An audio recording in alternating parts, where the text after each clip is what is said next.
ఎడప్పాడి సమీపంలోని చిత్తూరులో శ్రీ వినాయక, శ్రీ పాతవెట్టి అమ్మన్, శ్రీ ముత్తు మునియప్పన్ మహాకుంభాభిషేక వేడుకల సందర్భంగా ఈ రోజు జరిగిన తీర్థ కలశాల ఊరేగింపులో 5,000 మందికి పైగా భక్తులు పాల్గొని స్వామివారి దర్శనం చేసుకున్నారు.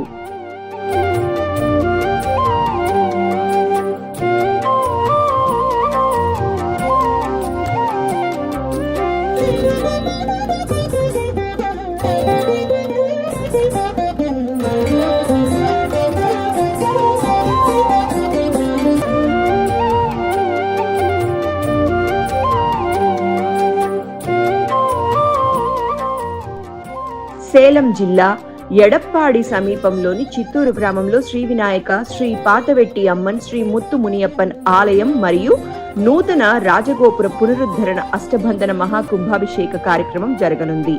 ఇందులో భాగంగా పవిత్ర తీర్థ కలశాల ఊరేగింపు అంగరంగ వైభవంగా జరిగింది. అంతకుముందు కావేరీ నదికి విచ్చేసిన భక్తులు కంకణాలు కట్టి పవిత్ర జల కలశాలను మోస్తూ మంగళ వాయిద్యాలతో కావేరీ నది నుండి ప్రధాన రహదారి గుండా చిత్తూరు ఆలయానికి చేరుకున్నారు.